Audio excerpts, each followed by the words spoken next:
Hello guys, hi. So ఇవాళ మన medical team ఏంటి అంటే వల్వోడైనియా అంటే ఏంటో చూసేద్దాం. సో వల్వోడైనియా అంటే ఏంటి? ఇది ఫీమేల్ ప్రైవేట్ పార్ట్స్లో ఆ లాస్ట్ పార్ట్ని వల్వా అనేసి అయితే అంటారన్నమాట.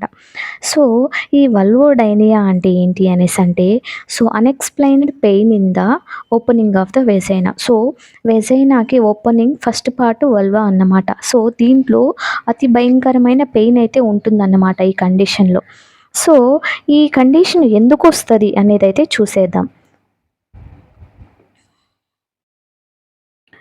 సో ఈ కండిషన్ ఎందువల్ల వస్తుంది అంటే చాలా కాజెస్ అయితే ఉన్నాయన్నమాట. సో ఏమేం కాజెస్ ఉన్నాయి అనేది అయితే చూసేద్దాం. ఒకవేళ ఆ వల్వ పార్ట్లో అనేది ఏమన్నా ఇంజురీ అయినా, లేదంటే ఏమన్నా ఇరిటేషన్ వచ్చినా, ఈ నర్వ్స్ అయితే ఏదైతే ఉంటాయో అవి ఒకవేళ ఇంజురీ అయినా ఇలా వచ్చే అవకాశాలు అయితే ఉన్నాయన్నమాట. అండ్ వన్ మోర్ థింగ్, ఒకవేళ ముందు ఏమైనా పాస్ట్ ఇన్ఫెక్షన్స్ ఉన్నా కూడా ఈ విధంగా ఈ బర్నింగ్ సెన్సేషను, ఆ పెయిన్ అనేది ఉంటుందన్నమాట. అండ్ వన్ మోర్ థింగ్, ఏమన్నా ఆ పార్ట్ ఇన్ఫెక్షన్ అయ్యి వాచినా కూడా, ఇరిటేషన్ ఉన్నా కూడా కొంతమందికి అయితే ఇలాంటివి జెనెటిక్ ద్వారా కూడా వస్తాయన్నమాట. వంశపారపర్యంగా కూడా కొన్ని ఇలా కండిషన్స్ వచ్చే చాయిసెస్ అయితే ఉన్నాయన్నమాట. And one more thing, allergies అన్నమాట. ఒకవేళ అలర్జీస్ ఉన్నా, పర్సనల్ హైజీన్ సరిగ్గా మెయింటైన్ చేయకపోయినా ఇలాంటి వాటి వల్ల కూడా ఇలాంటి కండిషన్ అనేది వస్తుందన్నమాట. హార్మోనల్ చేంజెస్ అన్నమాట. ఈ హార్మోనల్ చేంజెస్ అనేది బిగ్గెస్ట్ రోల్ అయితే ప్లే చేస్తుందన్నమాట.